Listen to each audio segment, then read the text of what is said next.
Comer poeira ou assoprar suspiro? Essa foi a pergunta que ficou essa semana aqui rondando a minha cabeça. Quando a gente vai sair desse espiral de loucura, de tentar gastar energia, tentando entender essas incompatibilidades naturais do processo artístico?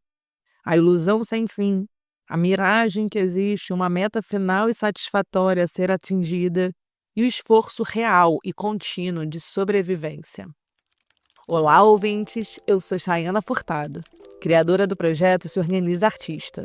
Aqui, toda semana, compartilho de forma vulnerável as profundezas de como é ser uma produtora criativa vivendo intensamente o caos e a beleza do processo artístico. Eu misturo as minhas experiências pessoais e a loucura deliciosa de viver de arte, enquanto tento desvendar como criar novos imaginários onde possamos também viver para a arte.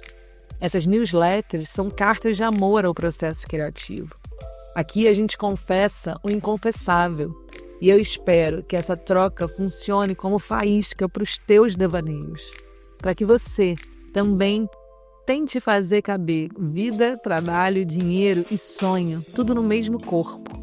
Esse é um espaço onde a gente vai, pouco a pouco, numa evolução coletiva, costurando os possíveis e sonhando os impossíveis. Então, bora se organizar? Hoje é dia 27 de maio de 2025. Essa é a cartinha número 36 e o título é Montanha à Vista. Entre o suspiro e a poeira, navegar ou escalar? Eu estava lendo essa semana alguns capítulos do livro que eu sempre volto aqui para folhear, que é o livro da Rebecca Solnit, chamado Recordações da Minha Inexistência. Esse livro é uma coletânea de ensaios da autora e, sem dúvida, é o meu tipo de livro.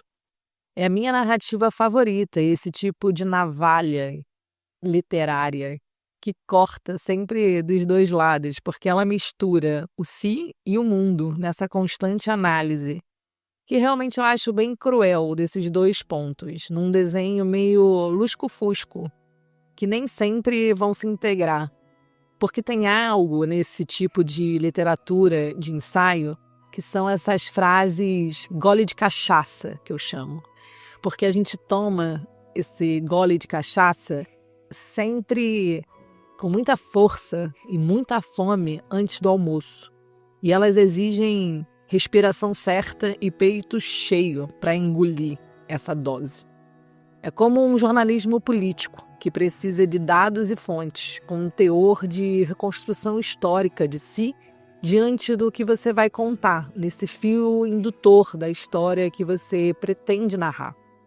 A Solnit, ela escreve sobre essa escolha e a trajetória de como ela se tornou escritora. E ela conta um pouco desses ensaios sobre a travessia e de como ela fez essa decisão, né? Que é uma escolha. Foi uma escolha, enfim, tem uma fantasia da infância, mas ela deixa muito clara a dor da decisão e da aceitação até a realização. Então, é um livro de fragmentos dessa jornada e que eu, obviamente, aconselho muito. E foi aí, nesse contexto, no meio aqui de lendo o livro, teve uma frase que ela soltou que eu, parei. A frase é, abre aspas, bem, a montanha é bela à distância. Essa frase me atravessou. Talvez porque eu, como produtora, vivo dizendo isso aos artistas com quem eu trabalho, que na cabeça a ideia até funciona, mas no mundo real é diferente. Não é questão de ser melhor ou pior, é diferente. E toda vez que eu precisei dizer isso a um artista ou até a um colega de trabalho, doeu. Porque dói fora, dói dentro. E a forma como o mundo atua hoje é de maneira desalmada. O mundo das artes em si, as políticas culturais, como uma amiga falou esses dias, é um dementador de sonhos. E agora eu ando dizendo isso não só como quem produz, mas também como quem escuta, analisa e constrói essas zonas de confiança nas consultorias individuais e mais até do que das produções coletivas.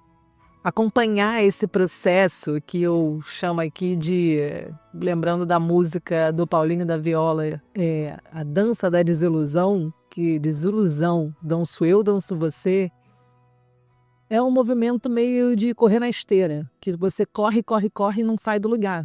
Pois é preciso, sinceramente, acho eu, encarar que cada área terá sua própria e bela montanha a se admirar de longe.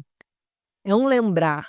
Quem gosta de jornalismo de guerra sabe que é preciso ir para a guerra para fazer esse tipo de construção. E sim, eu estou comparando fazer arte com ir à guerra. Então, qual é a sua montanha a escalar? Qual é a sua guerra que você quer respirar de perto? É melhor ter o mais claro possível essa sua via crucis, porque cada um vai ter a sua, em maior ou menor dimensão. Mas tem uma cruz aí para ser carregada, para aguentar esse além do olhar à montanha, dar o passo do caminho que é feito ao caminhar, do peso da mochila que a gente consegue carregar. Essa coisa de tapete vermelho, por exemplo, é uma montanha que o mundo do cinema se apega muito. E bem, ela é bela à distância.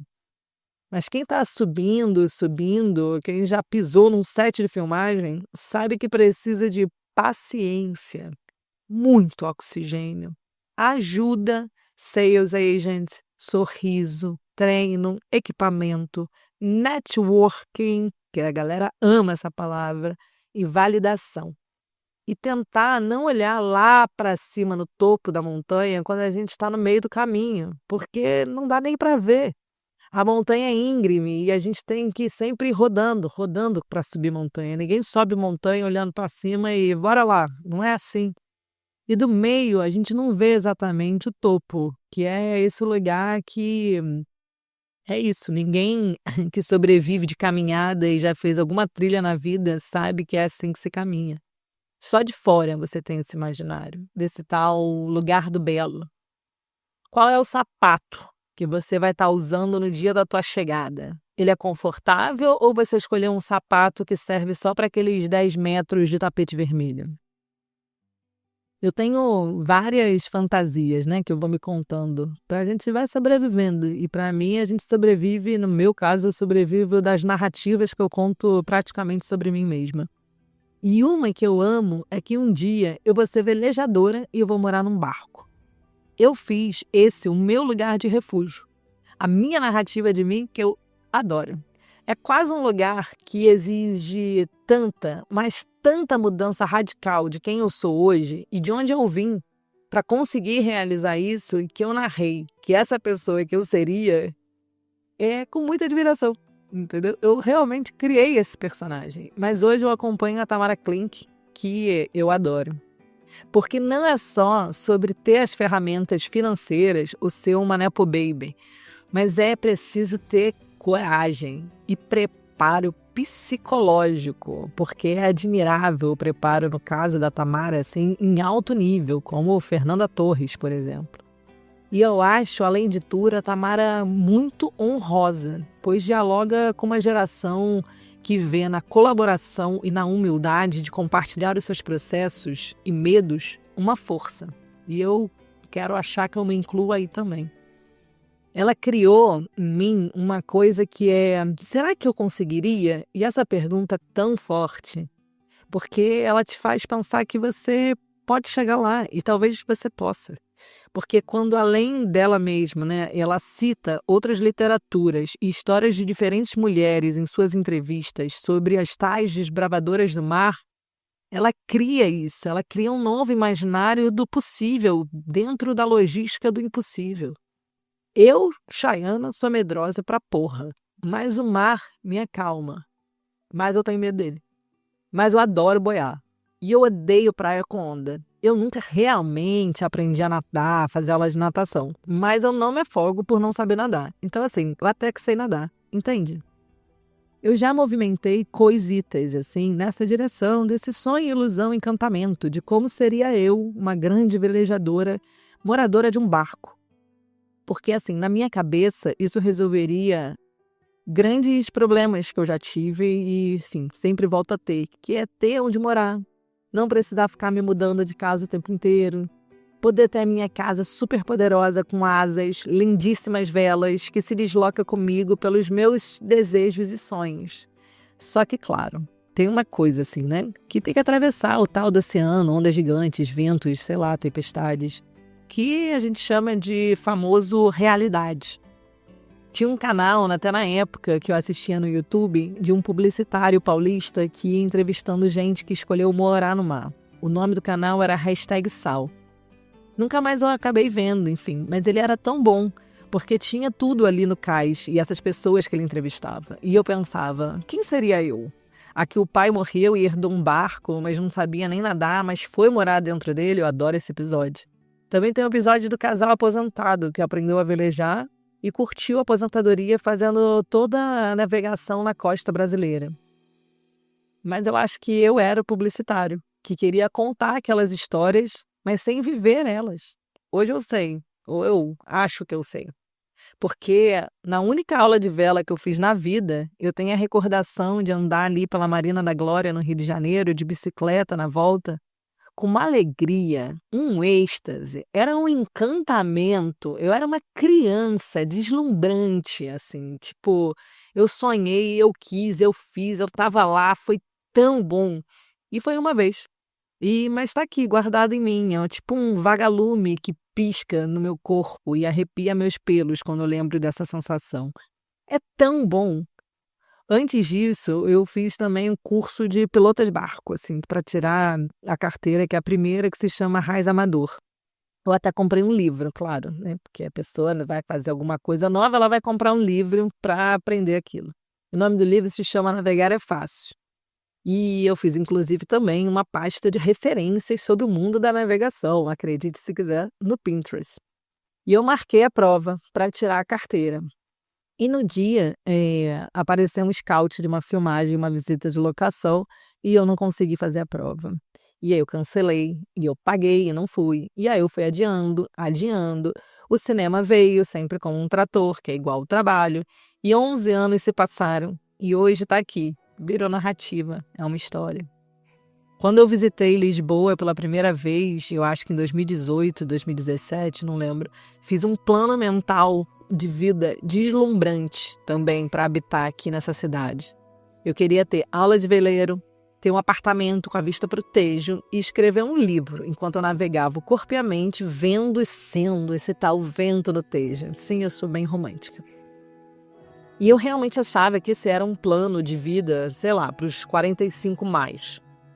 Eu comprei um caderno na época para esse sonho. Eu tenho um caderno para cada coisa que eu quero fazer, né? Então, assim, tenho sim muitos cadernos. E aí, na época da pandemia, assim, eu comprei esse caderno do plano Tejão, aula de veleiro, 45 mais, escritora navegante. E eu passei a pandemia escrevendo e pesquisando sobre isso, como abrir um NIF do Brasil, como abrir conta em banco português, tudo rabiscado para esses meus 45 mais. Mas aí vem a realidade, a vida, as mudanças, né? A mudança dos ventos. E eu acabei me mudando para Lisboa com 34 anos, indo para os meus 35. E bem longe de saber o que seria essa tal aposentadoria. Eu cheguei aqui, obviamente, sem NIF e sem conta em banco. E nunca fiz uma aula de vela. Mas eu cheguei e aqui estou eu. E isso já não é coisa beça, na direção do sonho que a minha cabeça de nuvens narrou e criou. E eu sei que sim. Mas tem essa tal montanha chamada processo. E ladeira acima e rio abaixo, eu tô aqui, em Lisboa, criando outras ilusões de mim, que é como evento, eu caminho muito mais nessa cidade, que me possibilita ficar subindo e descendo ladeira. Eu voltei a andar de bicicleta, eu aprendi a correr, eu tô correndo. E metáforas reais que eu uso, não só para me esquecer que sonho ele é um motor de realização. Não necessariamente você vai realizar aquele sonho de creme cheio de açúcar que você imaginou. Mas a montanha é bela à distância, lembra? Sem dúvida, a narrativa da vida em Lisboa que eu criei era muito mais bonita e digna vista pelo Instagram das pessoas ou no meu caderninho dos sonhos. Então, como não perder tempo com essa fugacidades, eu diria. Como não a gente tentar não se distrair no caminho. Mas se a distração for boa também, né? Se eu realmente quisesse, eu acho, ser a personagem do veleiro, eu acho que eu teria continuado. E eu, sinceramente, acho até que eu seria. Mas algo me fez ainda não ser essa pessoa. Ou eu realmente não queria tanto quanto eu imaginava, ou fugir dos meus desejos, talvez mais reais, de ter casa, emprego, endereço fixo, raiz. Era muito mais difícil de aceitar do que eu me imaginar morando num barco, acredita. Cada um com a sua loucura. Talvez eu queria o básico, que era, sei lá, a expectativa programada para uma mulher da minha idade, que é casar, ter filho, ganhar um salário bom, médio, sobreviver com o tempo de buscar uma criança na escola. Mas eu talvez achasse que isso não era um sonho digno e fantasioso o suficiente para mim. Porque na minha cabeça tinha também um tapete vermelho em Cannes. E tem meus amigos ganhando Oscar. E eu desisti de tudo isso. Eu não sei se todos os sonhos cabem na mesma pessoa. Se todos os sonhos são realizáveis. Ou se um sonho impede o outro. Se ter filho impede um tapete vermelho. Ou se, sinceramente, a gente não sabe. Eu acho que só a gente está negociando com esses sonhos que às vezes são dilacerantes de alguma medida porque eles te expandem para direções diferentes. E isso gasta energia. Mal ou bem, são várias montanhas que a gente está vendo à distância. A montanha do veleiro e da escrita é muito linda de longe. E eu não sei se agora eu estou pronta para começar a subir isso e ter o fôlego que os percalços do caminho real vão me exigir. E hoje eu penso que os desejos nossos, como artistas, narradores e criadores de outros imaginários, podem ser o topo da montanha que avistamos ao longe, sim. Mas mesmo sem querer subir. Ter isso como gatilho motivador. Olhar e dizer, que lindo. Mas viver com o pé aqui, no hoje, também é quase uma fantasia difícil da gente ter e aceitar. Exige rotina, consistência, consciência e gestão de si para ter tempo para administrar as contas que chegam. Passinhos. Hoje mesmo eu pedi a uma querida artista e falei assim, ok, tudo bem a gente olhar lá o futuro que se quer atingir. Mas a gente pode começar hoje com uma lista do que você tem e que você não tem no agora. Eu não tenho hoje, sei lá, material de limpeza, vassoura nova e detergente para lavar louça aqui no meu ateliê. Porque isso vai esquecer, vai esquecer não, isso vai ajudar a não esquecer no futuro a capa de chuva. Porque um dia, meus queridos, vai voltar a chover se você está fazendo uma trilha até a sua belíssima montanha. O que eu volto a pontuar aqui é a lista do que temos e que não temos, que a gente queria ter, é a base de qualquer ideia que vai virar um projeto. E a gente costuma se julgar já no dia zero, onde a gente só está listando o presente. Porque já vemos, sei lá, a gente já quer ter uma roupa de trekking sem antes ter um chinelo confortável para vestir todo dia. Quando a gente acorda, coloca o chinelo e vai fazer xixi. Então, a ausência de marcos claros e possíveis cansa. Então, essa semana eu finalizo esse pensamento de alguma maneira como uma carta suspiro de criança. Aquele do doce mesmo, feito nada além de açúcar. E é belíssimo. Quem não acha lindo um suspiro? Mas você vai morder achando que ele é meio duro, né? Mas ele é fofo. Ele é suspiro. Ele esfarela. Não é duro, não é fofo, sei lá. É açúcar. É bom. Ele é leve, mas ele ocupa espaço. A gente não carrega suspiro na bolsa, porque ele quebra. É doce que a gente nem sabe exatamente como comer, porque, enfim, é difícil. Mas é tão bonito. E é açúcar, né? Então é gostoso. E para mim é um objeto como um livro, um veleiro ao mar, ou uma montanha. Eu acho que os nossos desejos têm que seguir assim, belíssimos. Porque ao passear por todas as montanhas que a gente inventou, criou, desejou, eles deem muito mais alegria ao processo do que decepção. O medo é sempre um objetivo de qualquer sistema de poder. E a gente precisa lembrar disso. De onde vem esse medo? Esse medo que traz controle. não é necessariamente nosso. Porque, não sei, eu olho com tanta calma para o mar, mas eu tenho tanto medo de navegar. Então, as coisas vistas à distância parecem pequenas e elas carecem de detalhes. Eu acho que é bom a gente se lembrar disso. Eu vou passando a carta para o artista da semana, que foi a Mira Schendel. Schendel. A Mira, ela trabalha o invisível, o ar, o sopro, a linguagem como leveza. As suas, suas obras para mim, eu acho que são tipo o vento fixado em papel. Então eu escolhi ela hoje para aqui dialogar o nosso visual da newsletter da semana. Eu acho que ela trabalha com uma escrita quase em forma de sussurro, assim. Ela tem um gesto de palavra, uma presença visual que o silêncio ganha corpo. Eu vou abrir aspas aqui numa matéria que eu encontrei dela, que é: talvez a opinião dos outros possam me ajudar a compreender melhor o que eu faço, pois até hoje a arte para mim é um grande mistério. Ela nasceu em Zurique em 1919 e a sua vida foi atravessada pela guerra, exílio e reinvenção. Ela estudou em Milão, enfim, e depois ela foi obrigada na Segunda Guerra, foi para a Bulgária, se exilou, se refugiou e acabou imigrando para o Brasil em 1949, onde ela fez a maior parte da sua carreira em São Paulo. E o trabalho dela me deixa sonhar, que o vento também escreve.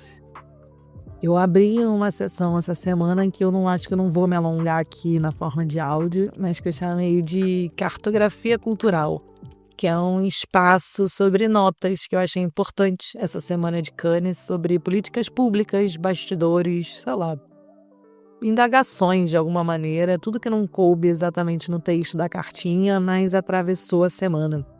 E eu coloquei aqui que, enfim, essa semana rolaram os prêmios de Cannes, né? E Portugal e Brasil ganharam prêmios inéditos e muito importantes. Então, é pra gente celebrar e parabéns a toda a equipe. Quero muito ver os filmes e estou muito feliz. Mas também, enfim, eu acho que vale lembrar que tudo isso é um fruto de estratégias de produção e principalmente de coproduções, né? Os filmes têm coproduções muito bem instauradas e uma longuíssima jornada de idas e vindas desses produtores e diretores aos festivais e principalmente também a Cannes. E essa construção, né, de diretores, enfim, da França, essa costura com a própria França, de Portugal, Brasil, tem uma coprodução com Romênia. Eu acho que era importante, era o que eu queria salientar. O que me pegou exatamente, que é o comportamento das redes sociais da produtora aqui de Portugal, elas não focaram muito nessa estratégia de comunicação sobre filmes, sobre as coproduções. Mas as do Brasil, sim. Então, as redes das produtoras e distribuidoras brasileiras celebraram com muito entusiasmo essa parceria entre os países. Mas bem, eu fiquei aqui, fuçando as hashtags, as marcações dos dois mundos e pensei, por que será que as pessoas não falam e não valorizam muito a estratégia da coprodução? E eu também quero muito celebrar a Cléo Diarra, que ela colocou uma matéria essa semana muito importante. Ela é atriz cabo-verdiana que venceu o prêmio de melhor atriz num certo regard com O Riso e a Faca. E ela abre aspas aqui na entrevista que eu destaquei, que é: eu quero que todas as raparigas e mulheres negras da periferia nunca se esqueçam de que a utopia é o último estágio antes da possibilidade do real. Essa frase eu achei belíssima, assim, e para mim traduz um pouco do que a gente tenta trabalhar aqui. E Wagner Moura, a gente te ama, vamos em frente, meu amado. E eu vou indicando os livros da semana, que é o da Rebeca Solnit, que é o Memórias da Minha Inexistência, que eu citei lá em cima. E a Rebeca, ela também tem um livro muito interessante chamado A História do Caminhar, que fala sobre essa apropriação do caminho. Cara, eu indico demais, é lindíssimo e deixei os links aqui na descrição para quem quiser comprar. Se você chegou até aqui, muito obrigada por me ouvir. Essa leitura, que também é uma conversa, é parte da newsletter do Se Organiza Artista, que a gente envia toda semana com muito carinho. E você pode apoiar esse projeto curtindo, compartilhando, assinando a versão paga e assim ajudando a manter esse espaço vivo, disponível e pulsante. A versão escrita dessa carta, com todas as referências culturais, as indicações, você pode acompanhar no Substack. O link também está na descrição do episódio, se você não me escuta pela plataforma. E antes de ir, eu te pergunto mais uma vez. E aí, você já apoiou um artista independente hoje? Vamos criando, desabafando, chorando, vendo as nossas montanhas e seguindo. Então, até semana que vem. E até lá, bora se organizar? Um beijos com carinho e energia, Chayana.